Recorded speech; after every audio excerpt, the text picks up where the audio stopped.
Assalamualaikum warahmatullahi wabarakatuh. Waalaikumsalam warahmatullahi wabarakatuh. Innal hamdalillah nahmaduhu wa nasta'inuhu wa nastaghfiruh wa na'udzu billahi min shururi anfusina wa sayyiati a'malina. May yahdihillahu fala mudilla lahu wa may yudlil fala hadiya lahu. La ilaha illallah wahdahu la syarika lahu wa ashhadu anna Muhammadan abduhu wa rasuluh. Qala ta'ala ya ayyuhalladzina amanu taqullaha haqqa tuqatih wa la tamutunna illa wa antum muslimun. Amma ba'du fa inna asdaqal hadits kitabullah wa khairal hadi hadi Muhammad sallallahu alaihi wasallam wa syarrul umur muhdatsatuha fa inna kulla muhdatsatin bid'atun wa kulla bid'atin dhalalatun wa kulla dhalalatin finnar. Para jamaah, adik-adik, bapak-bapak yang dirahmati oleh Allah Subhanahu wa taala. Alhamdulillah, mari bersama kita memuji Allah Azza wa Jalla. Kita bersyukur kepada Allah Azza wa Jalla atas limpahan rahmat dan nikmat yang diberikan kepada kita yang begitu banyak hingga kita tidak sanggup untuk menghitung nikmat-nikmat tersebut. Maka demi tetapnya nikmat itu dan agar Allah menambahkan nikmat itu kepada kita, maka wajiblah kita bersyukur terhadap nikmat-nikmat tersebut. Allah Ta'ala berfirman, la in syakartum la azidannakum. Bila kalian bersyukur, aku akan tambah kepada kalian, akan kutambahkan nikmat-nikmat itu untuk kalian. Wala in kafartum inna adzabi lasyadid. Bila kalian kufur, kalian ingkar terhadap nikmat-nikmat itu, maka waspadalah, sesungguhnya siksaku amatlah pedih. Berikutnya salawat berserta salam semoga senantiasa tercurah limpahkan kepada baginda Nabi besar kita Nabi Muhammad sallallahu alaihi wasallam. Semoga kita menjadi umatnya yang setia, meniti jalan beliau, mengikuti sunnah beliau, mencintai beliau dengan cinta yang sebenarnya, yaitu cinta yang dibuktikan dengan cara kita mentaati Rasulullah sallallahu alaihi wasallam. In kana hubbuka sadiqan la ata'tahu innal muhibba liman yuhibbu muti'. Kata para ulama bahwa bila cintamu sungguh benar, maka pastilah engkau mentaati yang engkau cintai, karena para pecinta itu adalah orang-orang yang taat kepada yang ia cintai. Jamaah yang dirahmati Allah Subhanahu wa taala, kita memohon kepada Allah Azza wa Jalla agar senantiasa kehadiran kita di sini di dalam majlis ilmu ini kita dibarengi dengan niat yang ikhlas. Niat kita senantiasa ikhlas untuk Allah Subhanahu wa taala, karena menuntut ilmu adalah ibadah. Maka salah satu di antara syarat diterimanya ibadah adalah niat yang ikhlas untuk Allah Subhanahu wa ta'ala. Baik. Mari kita lanjutkan kembali pembahasan kita tentang rukun-rukun iman, ya.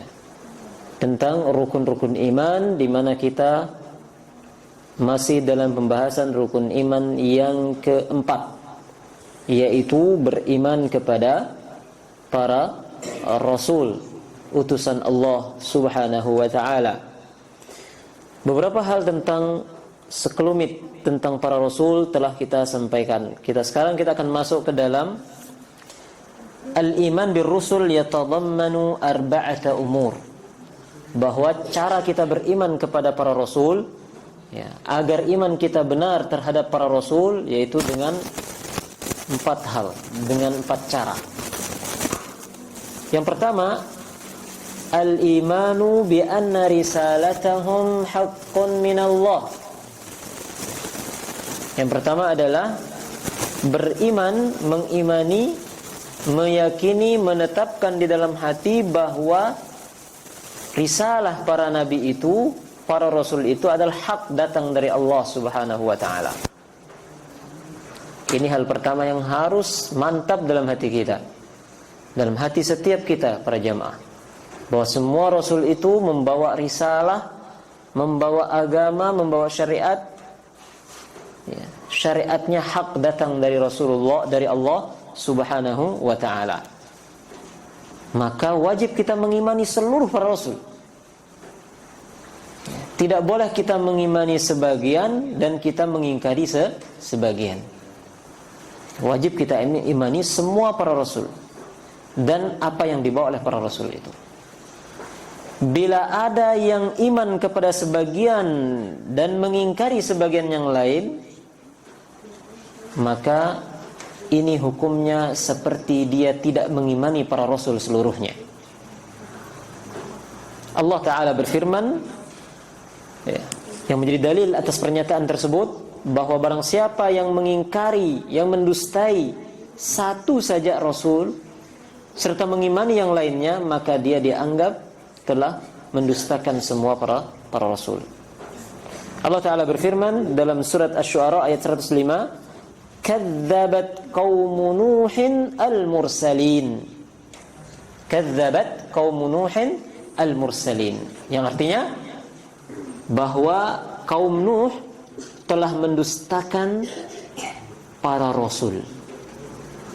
Kaum Nuh telah mendustakan, telah menolak, telah mengingkari para rasul.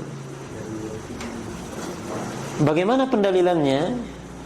Ayat Al-Quran ini jelas mengatakan kaum Nabi Nuh mendustakan para rasul.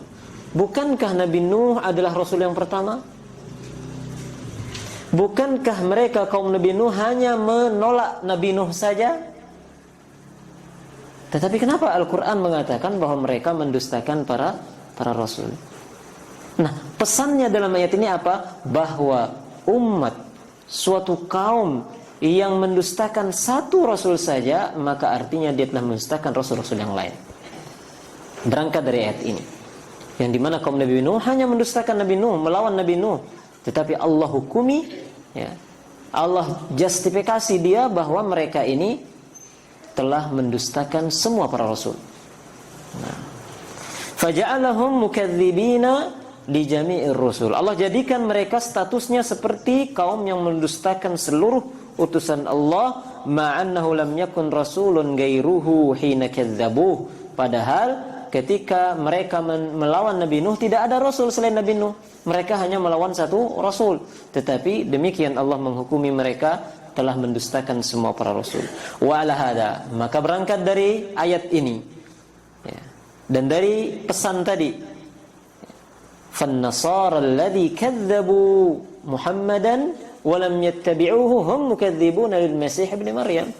Maka orang-orang Nasara yang mengaku sebagai pengikutnya Nabi Isa, namun mereka melawan dan mendustakan Nabi Muhammad sallallahu alaihi wasallam, maka pada dasarnya mereka telah mendustakan dan melawan Nabi Isa. Ya, berangkat dari ayat tadi.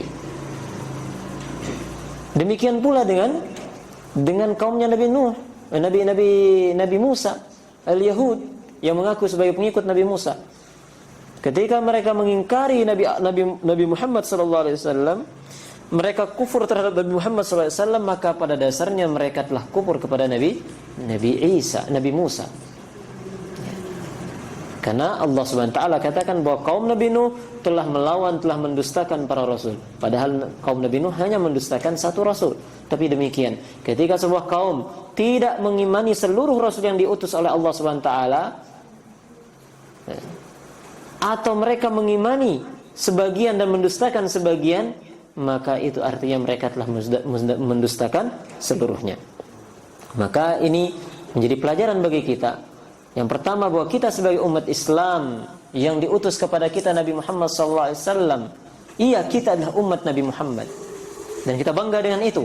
Tetapi kita wajib mengimani nabi-nabi sebelum Nabi Muhammad SAW. Kita imani mereka datang, mereka diutus dengan syariat oleh Allah Subhanahu wa taala.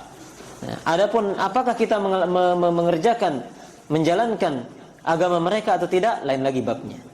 Ya. Ini secara iman dulu. Kita mengimani mereka itu ada, mereka itu memang utusan Allah SWT. Adapun masalah kalau kita mengimani, kenapa kita nggak jalankan syariatnya? Ini babnya beda. Babnya apa? Ketika datangnya Rasulullah SAW, penutup Nabi, penutup para Rasul, dan syariatnya adalah penutup semua syariat, maka semua syariat-syariat sebelum Nabi Muhammad, semua ajaran yang dibawa oleh para Rasul sebelum Nabi Muhammad, semua ajaran itu telah selesai. Tidak berlaku lagi. Yang berlaku hanya satu, yaitu agamanya Nabi terakhir, yaitu Nabi Muhammad Sallallahu Alaihi Wasallam. Jadi ini makna kita mengimani mereka. Kita percaya. Kita nggak boleh mengingkari bahwa ada Nabi Nuh, ada Nabi Ibrahim, ada Nabi ini dan seterusnya. Ya. Dan mereka membawa syariat dari Allah Subhanahu Wa Taala. Kita iman. Ya. Itu wajib. Bila tidak, maka kita akan jatuh dalam mendustakan seluruh para nabi. Meskipun kita hanya mendustakan satu nabi. Adapun mengikuti syariat, maka semua syariat setelah datangnya Rasulullah SAW telah selesai, habis ya, masa aktifnya, expired sudah. Yang berlaku hanya satu sampai hari kiamat, yaitu syariatnya Nabi Muhammad Sallallahu Alaihi Wasallam. Ya, bahkan seandainya nabi-nabi terdahulu itu ada yang masih hidup, mereka pun harus mengikuti ajarannya Nabi kita Nabi Muhammad Sallallahu Alaihi Wasallam. Rasul bersabda ketika menyaksikan apa yang dilakukan oleh Umar, yang saat itu Umar memegang sebuah kertas dari lembaran kitab umat yang lain, Rasul mengatakan, "Afiyya syakkun Ibnu Khattab, apakah engkau ragu kepadaku wahai Ibnu Khattab? Wahai Umar, kenapa engkau baca buku kitab agama lain? Apakah engkau ragu kepadaku? Aku datang kepadamu membawa sesuatu yang bersih, yang putih, yang terang benderang. Andaikan laukana Musa hayya ma wasi'ahu illa ittiba'i." Bahkan andaikan Nabi Musa masih hidup hari ini, maka Nabi Musa harus mengikutiku.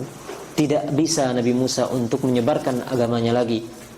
Apa yang harus dilakukan? Mengikuti Nabi Muhammad sallallahu alaihi wasallam. Bila sekelas nabi yang membawa agama, yang mendapatkan wahyu, yang diturunkan kepadanya kitab, itu harus mengikuti Nabi Muhammad sallallahu alaihi wasallam, maka umat-umat mereka jauh lebih utama untuk mengikuti Nabi Muhammad sallallahu alaihi wasallam. Maka umat pengikut Nabi Musa dan umat pengikut Nabi Isa atau umat pengikut Nabi Ismail yang saat Nabi sallallahu alaihi wasallam diutus, mereka wajib untuk menanggalkan semua agama mereka dan pindah kepada agamanya Nabi Muhammad sallallahu alaihi wasallam. Barulah mereka selamat. Mereka tidak boleh lagi beralasan saya tetap menjalankan agama Nabi saya, Nabi Musa. Saya tetap menjalankan agama Nabi saya, Nabi Isa. Saya menjalankan agama Nabi Ibrahim alaihissalam. Tidak. Karena Allah telah menyelesaikan masa berlakunya agama-agama tersebut dengan datangnya Nabi Muhammad sallallahu alaihi wasallam. Maka dalam sebuah hadis Rasulullah sallallahu alaihi wasallam menegaskan dengan sangat tegas, la yasma'u bi ahadun min hadhil ummah. Tidaklah seorang dari umat ini semuanya mendengar dakwahku ini, seruanku ini, entah dia itu Nasraniyan atau Yahudiyan, thumma mata wa lam yu'min bi, kemudian dia mati dan tidak beriman kepadaku, kana min ashabin nar, maka dia akan menjadi penghuni neraka. Jadi ini ya. Di samping kita mengetahui kedudukan Islam yang begitu besar ini, kita tahu kewajiban yang harus kita jalankan ya. Dan kewajiban umat-umat sebelum kita yang harus mereka ketahui dan yakini bahwa Nabi Muhammad syariatnya telah menghapus syariat-syariat yang lain dan tidak berlakunya lagi syariat-syariat yang sebelumnya. Nah, ini yang pertama. Wajib kita meyakini bahwa semua risalah para rasul itu hak datangnya dari Allah. Tanpa kita pandang bulu nabi siapakah itu, kita wajib mengimani. Mengingkari satu nabi artinya kita mengingkari semua para nabi. Nah, apa dasarnya? Ayat tadi dalam surat Asy-Syu'ara ayat 105. Wa kadzabat qaum Nuhin al-mursalin. Bahwa kaumnya Nabi Nuh itu telah mendustakan, mengingkari para rasul. Yang kedua, cara beriman kepada para rasul yang kedua. Al-imanu biman alimna ismahu minhum bismihi, yaitu mengimani para nabi serta nama-nama mereka. Ya. Serta nama-nama para nabi tersebut yang kita ketahui. Seperti yang pernah kita singgung, jumlah nabi itu banyak sekali, ribuan. Kita nggak tahu siapa namanya fulan yang puluhan ribu, ratusan ribu itu. Tetapi kita dikabarkan dalam Al-Quran beberapa nama nabi. Ya, di antaranya 25 nabi kita dikabarkan nama-nama mereka. Ya. Maka kita wajib mengimani nama-nama tersebut. Yang artinya tidak boleh kita mengingkari, tidak ada nama Nabi Yakub misalnya, nggak ada nama Nabi Ibrahim, itu sekedar penamaan saja, sebenarnya nggak ada hakikatnya. Nah, ini nggak benar. Jadi kita wajib mengimani, ya memang ada, ya, ada sosok manusia yang diutus oleh Allah pada zaman ini, ya, yang namanya Nabi Ibrahim, ada nama Nabi Nuh, ada namanya Nabi Yakub dan seterusnya. Ya. Yang kita dikabarkan jumlahnya sekitar 25 yang ada dalam Al-Quranul Karim. Disebutkan dalam surat Al-An'am.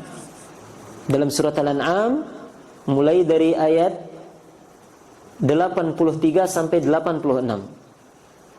Allah sebutkan nama-nama para nabi di situ. Coba kita bacakan ayatnya. Ya, jadi surat Al-An'am ayat 83. Wa tilka hujjatuna atainaha Ibrahim ala qaumihi. Itulah hujjah kami, itulah argumen kuat kami yang kami turunkan, kami berikan kepada Ibrahim, untuk Ibrahim sampaikan kepada umatnya, kepada kaumnya. Narfa'u darajat man nasha' inna rabbaka hakimun alim. Kami angkat derajat orang-orang yang kami kehendaki, sungguhnya Engkau ya Allah maha bijaksana dan maha mengetahui. Allah sebutkan Nabi Ibrahim pertama. Ya, satu sudah. Kemudian wa wahabna lahu Ishaq. 2. Wa Yaqub. 3. Wa Nuhan hadaina min qabl, dan juga Nabi Nuh yang kami berikan yang kami utus sebelum mereka. 4. Wa min dzurriyyatihi, dan di antara keturunan Nabi Ibrahim ada wa Dauda wa Sulaimana wa Ayyub wa Yusuf wa Musa wa Harun. 9 sudah ini. Wa kadzalika najzil muhsinin wa Zakaria wa Yahya wa Isa wa Ilyas kullun minas salihin wa Ismail wal Yasa' wa Yunus wa Lut wa kullan faddalna 'alal 'alamin.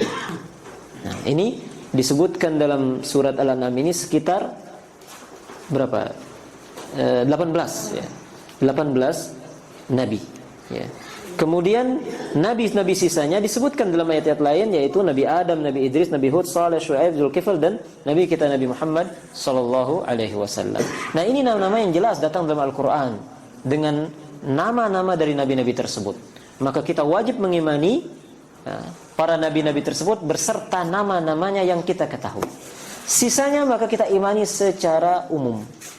Kami imani di sana ada para nabi yang kami tidak tahu namanya, dan kita tidak mengingkarinya. Nama yang ada kita tetapkan, tidak kita ingkari. Nama yang tidak kita ketahui maka kita imani secara umum. Baik. Allah Ta'ala berfirman, وَلَقَدْ أَرْسَلْنَا رُسُلًا مِنْ قَبْلِكَ. Kami telah mengutus sebelum wahai Muhammad para rasul. Minhum man qasasna alaik. Di antara mereka ada yang kami ceritakan kepadamu.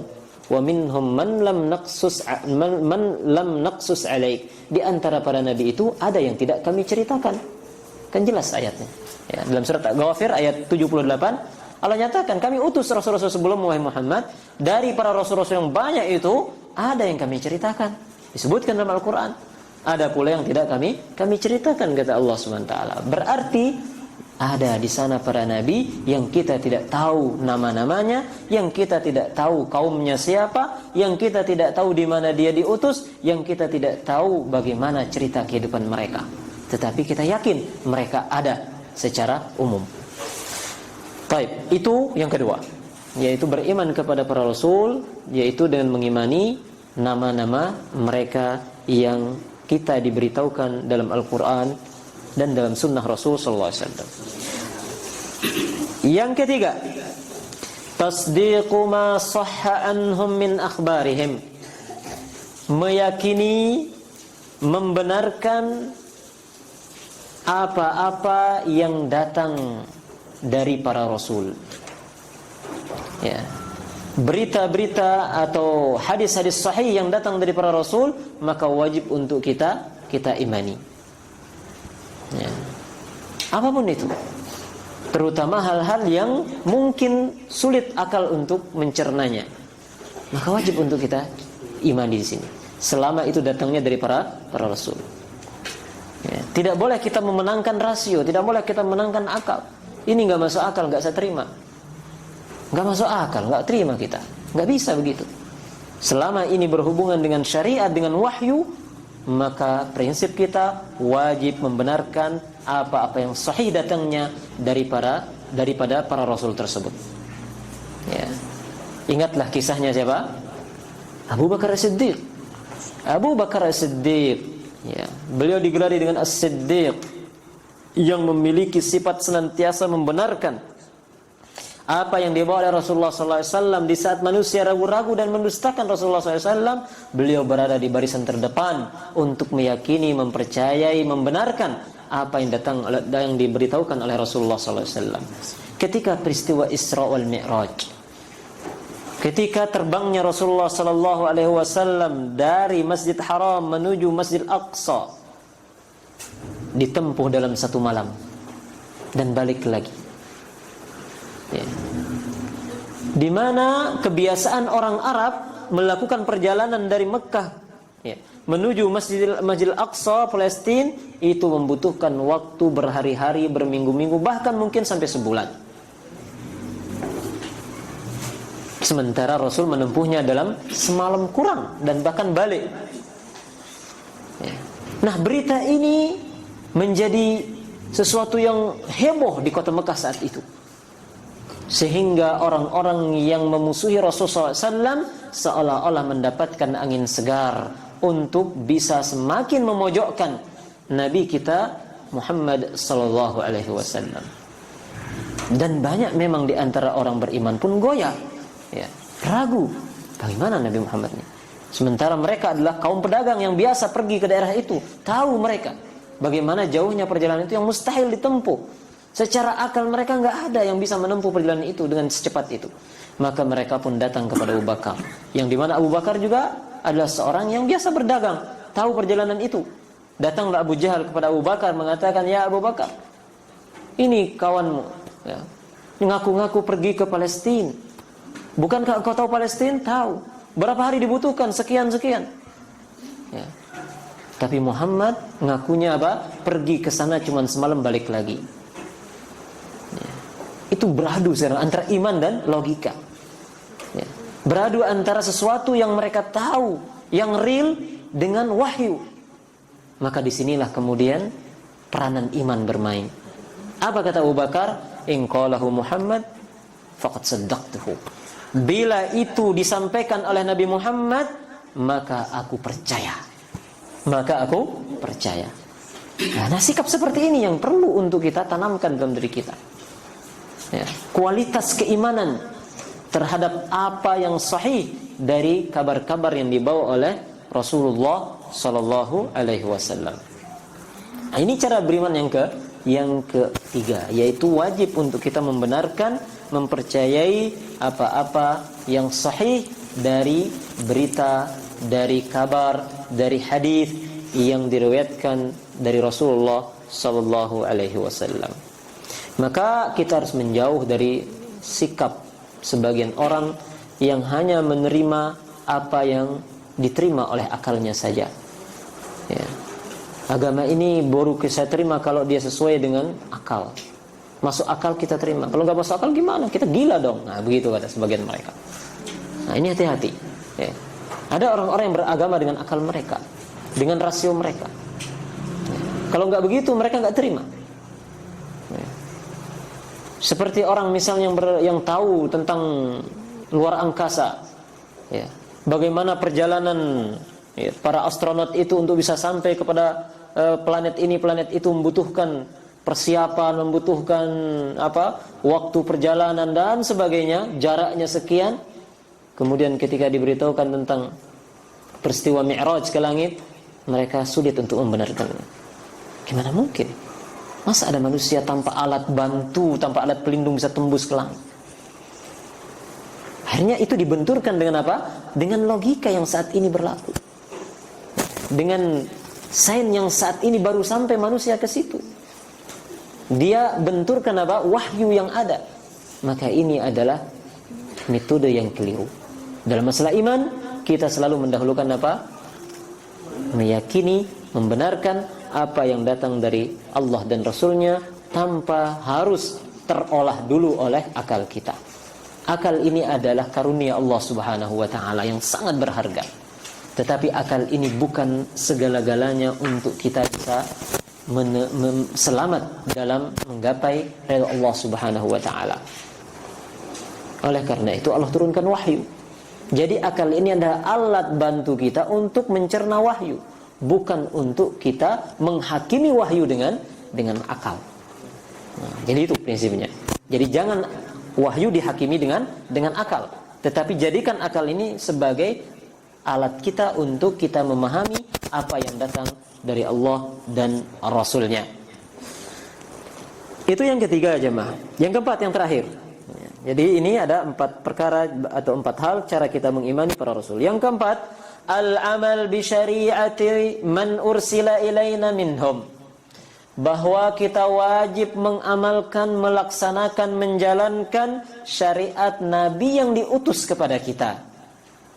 Ya. Siapa Nabi yang diutus kepada kita, itulah yang wajib kita ikuti. Sebagaimana di zaman terdahulu, ya, umat itu wajib mengikuti Nabi yang diutus kepada mereka. Ya, maka umat Nabi Musa tidak wajib mengikuti umat Nabi Isa. Atau umat Nabi Musa tidak wajib mengikuti umat Nabi Ibrahim. Maka mereka bebas mengikuti syariat Nabi mereka masing-masing dulu.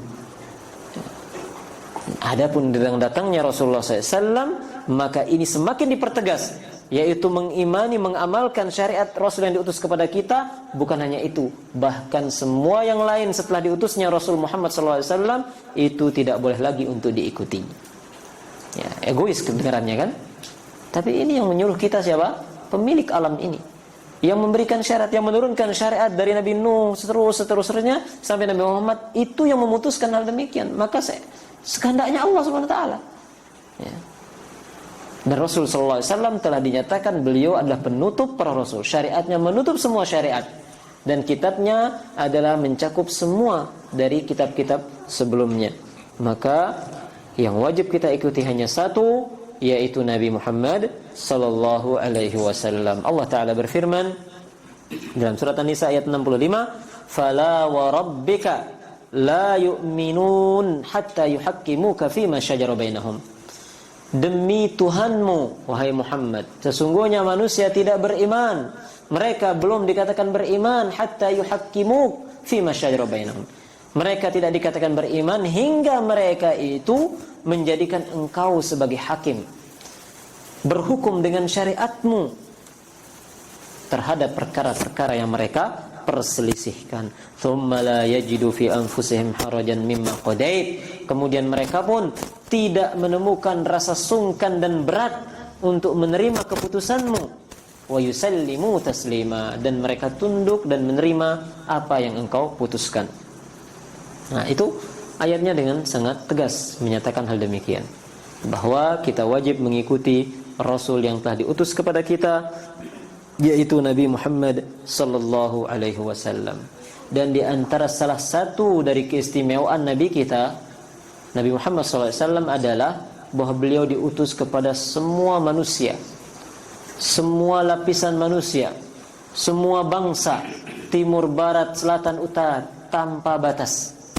Sementara nabi-nabi sebelumnya itu mereka diutus ila qaumihim khassah, kepada kaum mereka saja. Ya. Maka masing-masing nabi yang wajib mengikutinya adalah kaum yang diutus kepada mereka. Adapun kaum yang lain maka tidak wajib mengikuti nabi tersebut. Tetapi dengan diutusnya Rasulullah SAW merupakan satu di antara keutamaan-keutamaan beliau dan keistimewaan beliau, bahwa beliau adalah utusan untuk semua manusia, kafatan linnas. Beliau adalah diutus kepada seluruh manusia. Taib jamaah yang rahmati Allah Subhanahu wa taala, ini 4 hal ya. Cara beriman kepada para rasul ya.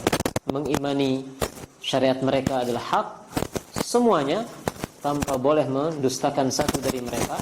Mendustakan satu artinya mendustakan seluruhnya. Yang kedua adalah wajib wajib mengimani mereka para rasul itu beserta nama-namanya yang kita ketahui atau yang dikabarkan oleh Al-Quran dan Sunnah. Yang ketiga, wajib untuk mengimani, membenarkan semua berita, semua khabar, semua informasi yang datang dari rasul-rasul tersebut. Dan yang keempat adalah kewajiban kita untuk mengamalkan, melaksanakan syariat Nabi yang diutus kepada kita, dan wajib mengamalkan syariat Nabi Muhammad SAW untuk semua manusia, untuk semua agama ya, dan wajib mereka untuk menanggalkan agama-agama mereka terdahulu. Baik, ini dia 4 cara untuk kita beriman kepada para rasul. Bila tidak ada salah satunya maka akan timpang. Bagaimana seseorang mau dikatakan beriman kepada para rasul sementara ia mendustakan berita-berita para rasul, tidak beriman kepada khabar para rasul? Bagaimana ia dikatakan imannya kepada para rasul benar sementara ia termasuk orang yang jauh dari syariatnya para rasul? Bagaimana ia mau dikatakan sebagai orang yang beriman kepada para rasul sementara ia pun tidak mempercayai bahwa rasul-rasul itu punya nama? Nah, ini 4 hal ini yang wajib kita mantapkan dalam bab kita berbicara tentang iman kepada para rasul. Baik. Masih ada waktu, Pak RT? Kita lanjutkan kalau gitu. Yaitu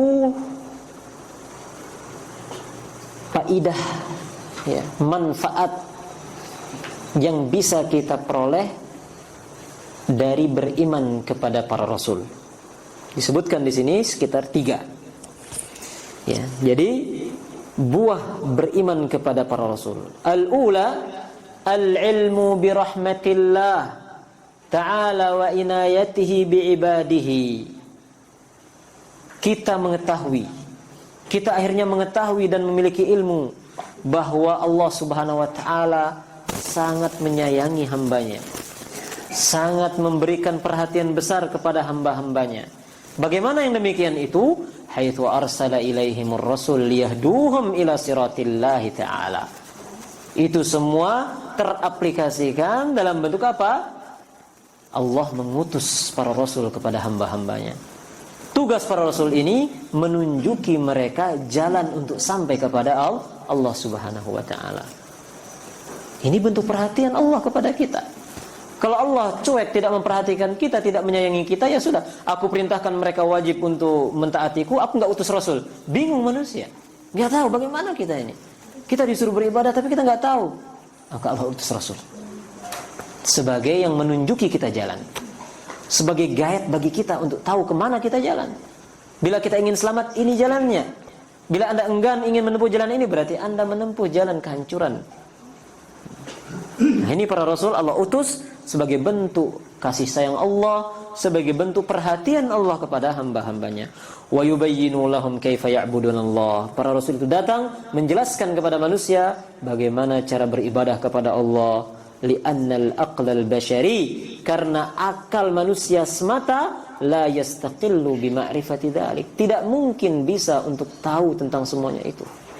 Kalau hanya bermodalkan akal tanpa wahyu, tanpa rasul, kita tidak akan tahu siapa Tuhan kita, bagaimana kita harus menunaikan kewajiban kepada Tuhan kita, bagaimana kita bisa selamat, bagaimana kita sampai ke surga, nggak akan tahu ya. Tetapi itu semua akan terarahkan ya, akal manusia yang hebat ini akan terarahkan dengan datangnya para rasul ya, dengan datangnya para rasul. Ada perumpamaan yang sangat indah tentang akal dan syariat atau wahyu ini, antara akal dan wahyu. Apa itu? Bahwa seseorang tidak mungkin bisa mengetahui kebenaran yang dibawa, yang diinginkan oleh Allah Subhanahu wa taala hanya bermodalkan akal tanpa wahyu. Perumpamaannya adalah seperti mata yang kita miliki, indera penglihatan yang kita miliki. Kita orang yang memiliki penglihatan mata yang jernih, yang kuat, yang bagus. Pertanyaannya, apakah kita akan mampu melihat, menyaksikan apa yang di sekitar kita, di hadapan kita dengan mata kita ini, sementara kita berada di ruang yang tertutup, yang gelap gulita dalam goa yang tidak ada cahayanya? Gimana jemaah? Bisa tahu kita? Bisa kita lihat apa di hadapan kita, apa yang datang ke kita, atau bisa kita lihat mana tangan kita? Nggak tahu kita. Bagaimana kita bisa mengetahuinya? Dengan adanya cahaya. Nah, itulah wahyu. Itulah perumpamaan wahyu dan akal ini. Maka tidak benar, tidak akan bisa seorang manusia hanya berpegang dengan akalnya saja untuk bisa mereka tahu akan apa yang Allah perintahkan kepada mereka, apa yang Allah suruh mereka, dan bagaimana mereka untuk bisa sampai ke surga Allah dan terhindar dari azab Allah Subhanahu wa taala. Itu yang pertama. Yang kedua, faidah atau manfaat kita beriman terhadap para rasul adalah syukruhu ta'ala ala hadhihi ni'mah al-kubra, yaitu menimbulkan rasa syukur dalam jiwa kita. Dengan kita mengenal para rasul, mengimani para rasul seperti yang telah kita sampaikan kemarin, maka akan tumbuh rasa syukur dan terima kasih yang besar kepada Allah Subhanahu wa taala atas nikmat yang besar ini. Karena kita menyadari bahwa datangnya para rasul itu adalah nikmat. Nikmat para rasul itu ada. Kalau tanpa mereka, kita tidak tahu bagaimana cara kita menempuh jalan selamat. Oleh karena itu Allah katakan, laqad mannallahu 'alal mu'minin id ba'atsa fihim rasulan min anfusihim. Sungguh Allah Subhanahu wa taala telah memberikan karunia, nikmat yang besar kepada orang-orang beriman.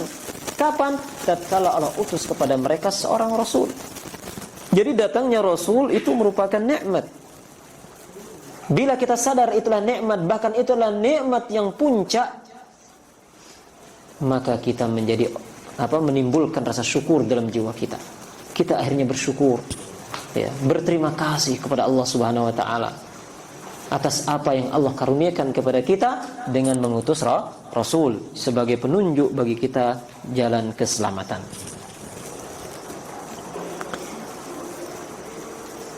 Yang ketiga, mahabbatur rusuli alaihimus salatu wassalam wa ta'zimuhum. Mengenal para rasul dan mengimani para rasul menjadikan atau menumbuhkan dalam jiwa kita rasa cinta kepada mereka, yaitu para rasul. Orang yang mengenal para rasul, tahu sejarah para rasul, tugas-tugas mereka, tugas yang diemban, ujian yang mereka hadapi dalam membawa agama Allah Subhanahu wa taala, maka ini akan menjadikan rasa cinta kepada mereka, rasa mengagungkan mereka, menghormati mereka, memuji mereka. Karena mereka itu adalah orang-orang kepercayaan Allah Subhanahu wa taala. Para rasul adalah orang-orang yang diberikan amanat oleh Allah Subhanahu wa taala. Li'annahum qamu bi'ibadatihi, karena mereka para rasul juga telah melaksanakan ibadah kepada Allah, wa tabligh risalatihi, juga menyampaikan risalah Allah, wan nushu li ibadihi, dan mereka para rasul telah menyampaikan semua nasihat-nasihat kepada hamba-hamba Allah Subhanahu wa taala. Nah, bila kita tahu hal-hal tersebut, maka itu menumbuhkan rasa cinta kepada para rasul. Dan itu merupakan bagian dari iman. Cinta rasul itu bagian dari iman. Rasul mengatakan, la yu'minu ahadukum hatta akuna ahabba ilaih min waladihi wa walidihi wan nasi ajma'in. Tidak beriman kalian hingga aku lebih ia cintai dibandingkan anaknya, dibandingkan orang tuanya, atau dibandingkan seluruh manusia. baru kita dikatakan beriman oleh Rasulullah sallallahu alaihi wasallam. Nah, ini 3 faidah yang disebutkan oleh Syekh Ibnu Utsaimin rahimahullah taala dari buah-buah yang bisa kita terima atau yang akan kita dapatkan dari beriman kepada para rasul. Waqad kadzdzaba al-mu'aniduna rusulahum za'imin anna Rasulullah ta'ala la yakununa minal bashar. Ada sebagian golongan dari kalangan manusia yang tidak percaya akan adanya para rasul, yang sulit untuk menerima adanya para rasul karena mereka menyangka seandainya memang rasul itu ada, maka tentulah rasul itu bukan kalangan manusia, harusnya dari para malaikat. Ada sebagian manusia seperti itu. Tidak tahu sekarang masih ada apa tidak. Tapi di zaman Rasulullah SAW, di zaman Nabi kita, ada orang-orang seperti itu. Maka Allah Subhanahu Wa Taala telah membantah mereka, telah menegur mereka bahwa itu adalah prasangka yang salah. Karena Allah Subhanahu Wa Taala mengutus kepada manusia Rasul dari kalangan manusia itu sendiri. Maka para Rasul sudah manusia biasa seperti yang kita sebutkan. Ya, oleh karena itu prinsipnya apa? Rasulun la yukadzdzab wa abdun la yu'bad. Nah, begitu. Mereka para nabi itu adalah mereka utusan Allah yang wajib dipercayai dan jangan didustai. Mereka adalah rasul yang tidak boleh diingkari. Tetapi mereka juga abdun, seorang hamba la yu'bad, yang tidak boleh untuk disembah. Nah, 2 status tinggi yang dimiliki oleh nabi ini. Mereka utusan Allah, maka kedudukan ini menjadikan kita wajib mentaati mereka. Tidak boleh kita dustai. Tetapi mereka juga adalah tetap sebagai manusia, sebagai hamba Allah yang kita, apabila itu kita sadari, maka menjadikan kita tahu bahwa mereka itu, para nabi, bukan untuk disembah, tetapi untuk ditaati semata, untuk diikuti apa yang dibawa dari syariat-syariat Allah Subhanahu wa ta'ala. Baik. Dengan ini maka kita telah selesai dari pembahasan iman kepada para rasul, ya. Iman kepada rasul kelar dengan pembahasan 3 buah beriman kepada rasul tadi. Berikutnya mungkin ini pada minggu depan insyaallah kita masuk dalam al-iman bil yaumil akhir, beriman kepada hari akhir atau kepada hari kiamat. Dan demikian jemaah barangkali yang bisa kita sampaikan untuk malam hari ini yang berkenaan dengan iman kepada Rasul-Rasul Allah Subhanahu Wa Taala. Seperti biasa sisa waktu untuk kita tanya jawab. Bila ada hal-hal yang perlu kita diskusikan atau yang kurang jelas, maka sisa waktu adalah kesempatan untuk kita diskusi. Wallahu taala alam. Gini, masya Allah. Tersaingi Pak RT sekarang. Biasanya Pak RT yang pertama. Silakan. Menarik sekali antara akal dengan wahyu. Nggih. Wahyu itu apakah sama dengan petunjuk Allah? Nah, dikaitkan dengan surat Al-Kahfi ayat 17. Bersama di ayat terakhir dari surat ayat 17 itu dikatakan, barang siapa yang diberi petunjuk oleh Allah, maka dia akan mendapatkan petunjuk. Tapi barang siapa yang disesatkan, maka tidak ada seorang pun pimpinan yang memberi petunjuk kepadanya. Itu Al-Kahfi. Ya.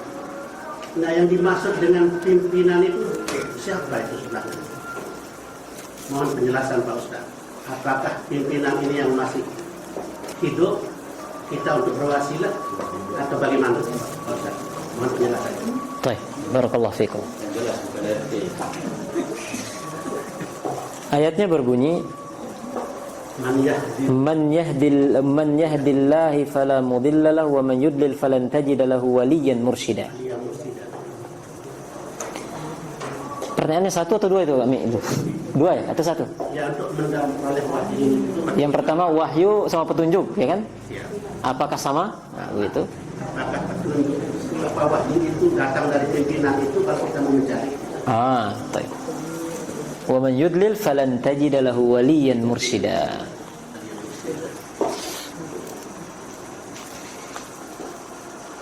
Pertama, wahyu dengan petunjuk. Secara umum dan mungkin bisa katakan sama, karena wahyu itu datang dari Allah Subhanahu wa taala, dan itulah petunjuk Allah Subhanahu wa taala. Ya. Wa ma yantiqu anil hawa in huwa illa wahyun yuha. Tidaklah Nabi Muhammad itu berucap dari hawa nafsu beliau, melainkan wahyu yang Allah wahyukan. Ya. Kemudian masalah ayat tadi, bila Allah memberikan petunjuk tidak ada yang akan menyesatkannya, tidak ada yang mampu menyesatkannya. Bila Allah telah menyesatkan, maka tidak ada seorang pun atau wali, di situ disebutkan, yang bisa memberikan dia petunjuk. Berarti di sini perkataan wali yang tadi Mami simpulkan atau maknakan dia sebagai pemimpin. Kita lihat kata wali itu sendiri dalam bahasa Arab. Wali artinya berasal dari kata wali yali, artinya dekat, yang mengandung makna dekat, yang artinya juga menolong, yang artinya juga mencintai. Tetapi dalam Al-Quran selalu dimaknakan sebagai pemimpin, ya. Ya. Tapi lebih luas sebenarnya daripada itu. Sehingga wali itu terkadang artinya kekasih, ya. Wali, kekasih. Makanya disitu waliullah itu artinya apa? Kekasih Allah, ya. Nah, berasal dari kata. Kenapa mereka dikatakan kekasih Allah? Karena mereka itu adalah orang yang dekat dengan Allah, mereka orang yang dicintai oleh Allah, mereka orang yang akan cepat ditolong oleh Allah Subhanahu wa taala. Mereka kan wali. Sehingga saya ingin mengajak untuk memaknakan wali itu sendiri, ya. Jadi maknanya di situ bukan semata kepada pemimpin, bisa juga kepada pemimpin, ya. Wali, ya, dia itu orang yang menjadi wali kita, ya. Maka juga artinya pemimpin, wali. Tapi tidak itu saja. Maka makna di situ lebih umum dari sekedar pemimpin. Tetapi bisa dikatakan orang dekat, orang dicintai, teman. Nah, maka Allah mengatakan bila Allah bila Allah telah menentukan kesesatan seseorang, maka tidak ada yang sanggup memberikan dia petunjuk, siapapun dia, meskipun itulah wali dia, meskipun itulah pembela dia, meskipun itulah penolong dia, orang pecinta dia, dan seterusnya. Itu yang dimaksud Allah. Wallahu a'lam. Ya. Nah, untuk yang PR saya, masalah sujud terakhir. Kembali kita kepada apakah di sujud terakhir itu ada doanya seperti Allahumma inni as'aluka husnul khatimah. Ada juga yang mengatakan Allahumma inni atubu ilaika taubatan nasuha, as'aluka taubatan nasuha. Ada juga sabitni ala dinik. Ya. Setelah saya coba buka, ada 3 macam doa itu yang banyak menyebar. Saya katakan banyak menyebar, ya, di tengah-tengah masyarakat kita. Adapun apakah itu demikian adanya, maka kita berangkat dari hadis yang berbunyi aqrabu ma yakunul abdu bainal abdi wa rabbih wa huwa sajid fa'aktsiru fihi ad-du'a. Seorang hamba itu sangat dekat dengan Allah Subhanahu wa taala kapan? Ketika dia dalam posisi sujud. Maka perbanyaklah doa. Hadis ini menunjukkan keutamaan sujud, di mana sujud itu adalah saat-saat kita dekat dengan Allah Subhanahu wa taala, dan kita dianjurkan memperbanyak doa. Maka ini memberikan makna umum bahwa sujud kapanpun, di rakaat pertama kah, kedua kah, ataupun di terakhir. Nah, pertanyaan sekarang, apakah ada penentuan hanya di rakaat terakhir? Saya coba untuk mencari hadis yang mengkhususkan rakaat terakhir ini. Namun saya mendapatkan penjelasan ulama, ya, ada memang sebagian yang menganjurkan, tetapi dia menganjurkannya kembali kepada keumuman hadis tadi, bahwa orang itu dekat pada Allah ketika dalam sujud. Berarti mencakup yang terakhir, sebagaimana juga mencakup yang pertama atau yang ke tengah. Adapun khusus yang terakhir itu, disebutkan oleh Syekh Jibrin rahimahullah, bahwa kata beliau, la ara dalilan khas, tidak ada dalil khusus yang menunjukkan bahwa di terakhir itu diususkan dengan panjang-panjang sujud. Itu pertama. Sehingga kata beliau, laisa minas sunnah, sebagaimana ini juga ditegaskan oleh Syekh bin Utsaimin rahimahullah, bukan termasuk suatu yang dianjurkan, yang disunnahkan untuk mengecualikan sujud terakhir untuk diperpanjang. Kalau mau silakan di kedua, ketiga, dan seterusnya. Ya. Andai pun dia panjangkan terakhir, maka dia masuk ke dalam hadis tadi, itu juga boleh. Tetapi untuk menghususkannya, apalagi kemudian ketika dia jadi imam, dia panjangkan ya, sujud terakhir itu dengan alasan yang disyariatkan, sementara di belakangnya banyak orang menunggu, banyak orang yang punya kebutuhan, maka ini kurang tepat ya. Adapun doa tersebut tadi, doa itu secara makna bagus ya. Secara makna bagus, minta husnul khatimah, minta ketetapan dalam agama, minta taubat yang nasuha ya. Tapi kembali lagi kepada statusnya, bahwa apabila waktunya saja tadi tidak ada hadis yang menunjukkan mengkhususkan waktu sujud terakhir, maka doa yang dianjurkan pun tidak memiliki riwayat dalam bab ini. Sehingga doa sujud itu ada doa yang diajarkan oleh Rasulullah SAW, subhanallah wa bihamdihi, subhanakallah subuhan kudus rabbul malaikat war ruh, subhanal jabrul wal malakut wal kibriya wal azamah, dan doa-doa yang lain itu yang dianjurkan, yang ada hadisnya. Selebihnya silahkan berdoa dengan doa husnul khatimah kah, atau doa rezeki kah, atau doa panjang umur, atau doa perbanyak keluarga, harta, anak, dan seterusnya. Bebas ya. Wallahu a'lam. Ini Umi. Untuk Bapak Sanusi, ada CPR kemarin ya? Anak ada PR ke antum. 70, bukan 70, 7 keturunan gitu. Baik.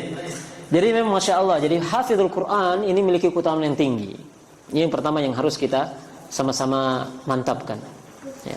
Penghafal Al-Quran itu memiliki kedudukan yang tinggi. Ahlul Quran, ahlullah ya.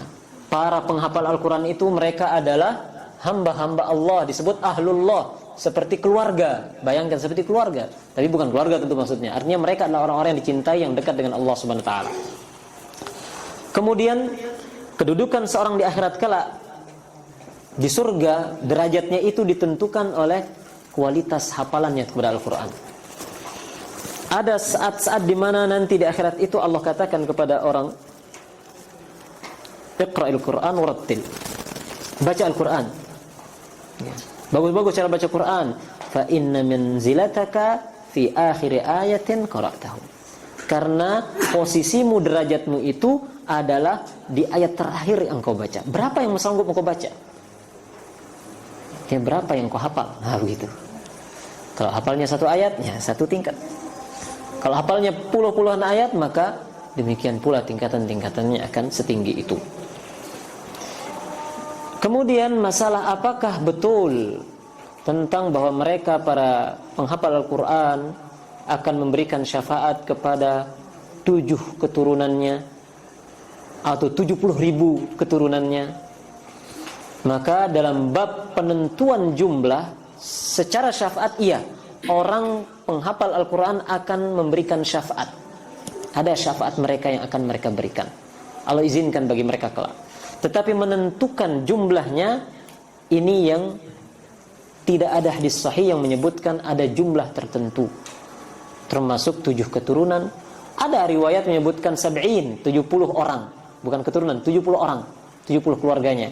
Tapi hadis ini pun tidak sahih atau tidak kuat dalam sanadnya ya, sehingga dalam masalah bab bahwa orang penghafal Al-Quran memberi syafaat, kita yakini, kita imani, memang demikian halnya.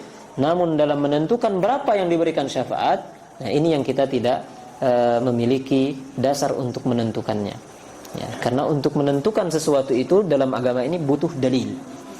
Sekian misalnya, menentukan jumlah atau menentukan tempat, dibacanya di tempat ini, butuh dalil ya, kenapa harus di sini? Nah begitu. Kenapa harus sekian jumlahnya? Nah, jadi untuk menentukan penentuan itu butuh dalil.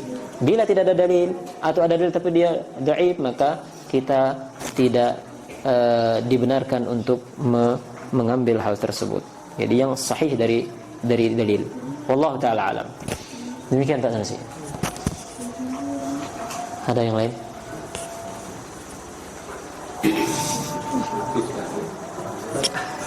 Ya, sila Pak Hakam.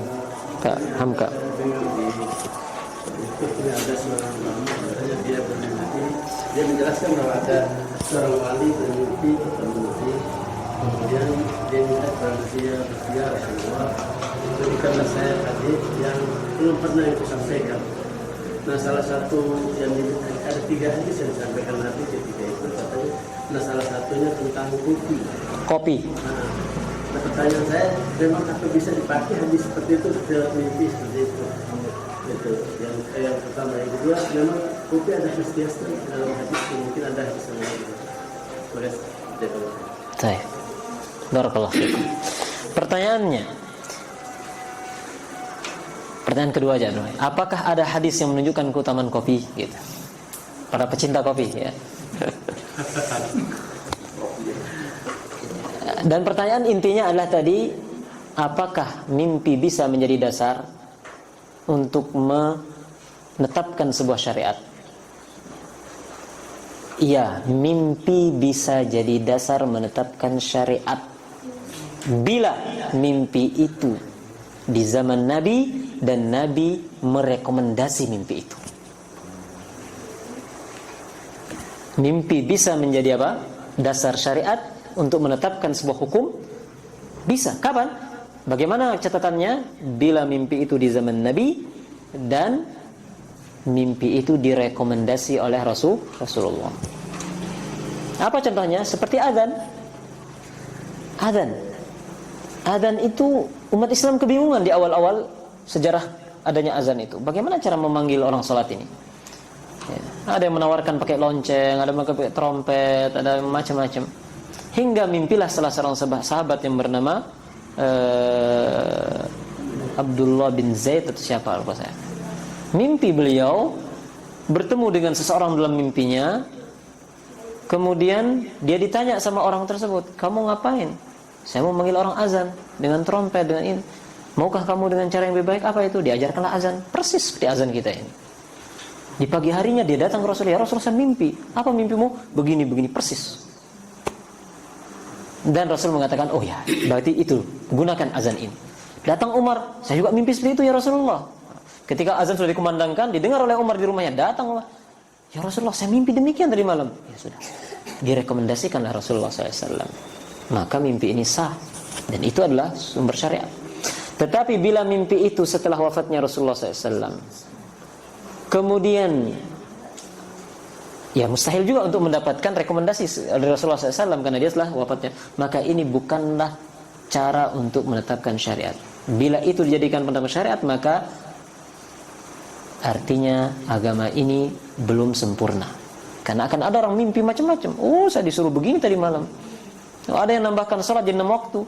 Kenapa? Dari mimpi saya. Kan susah. Ya. Maka mimpi itu tidak bisa lagi menjadi standar untuk menetapkan hukum setelah wafatnya Rasulullah SAW. Ya. Apapun isinya, siapapun yang mimpi, apalagi masalah hadis. Bila hanya dengan mimpi ketemu Rasul kemudian diberikan hadis, maka dia katakan inilah hadis Rasul, maka artinya para ulama yang telah mengerahkan segala daya dan upaya mereka dari kalangan ahlul hadis yang berjalan di musim panas, di musim dingin, bahkan ada di antara mereka yang kulitnya, tubuhnya terpotong-potong karena saking dinginnya untuk sampai kepada sebuah hadis Rasul, akan sia-sia. Kenapa? Cukup dengan mimpi saya selesai, dapat hadis. Itu satu hadis mereka cari menempuh perjalanan berbulan-bulan. Kalau musim dingin mereka harus melewati es. Terkadang mereka juga harus wafat di tengah jalan demi mendapatkan satu hadis. Lah, lantas ini mimpi dapat hadis, kan nggak nyambung. Ya, maka untuk masalah syariat itu sumbernya, itu metodenya sudah jelas. Ya. Tidak ada syariat lagi lewat mimpi, lewat wangsit, lewat renungan, lewat tadabbur dan sebagainya. Nggak ada. Al-Quran dan Sunnah itu dia sumber hukum kita. Adapun masalah apakah ada hadis tentang kopi, wallahu a'lam. Ya, saya belum pernah mendengar hadis khusus tentang kopi. Ya, apakah menyuruh kita minum kopi atau mengurangi minum kopi atau memperbanyak kopi dan seterusnya. Yang ada makan kurma. Tapi coba nanti kita cari ya. Jadi PR lagi buat saya nih, masya Allah. Tiap minggu ada saya PR sama jamaah ini. Wallahu taala alam, Pak Hamka. Gimana ibu-ibu? Ada di belakang? Ada ibu-ibunya. Oh, ada ibu-ibunya. Baik. Nah, Mas Fahmi. Cukup ya? Berhubung waktu sudah masuk juga barangkali kita cukupkan. Tapi kurang lebihnya mohon maaf dan terima kasih atas kehadiran dan perhatian jamaah semua. Saya tutup dengan doa kafaratul majlis. Subhanakallah bihamdika asyhadu an la ilaha illa anta astaghfiruka wa atubu ilaik. Assalamualaikum warahmatullahi wabarakatuh.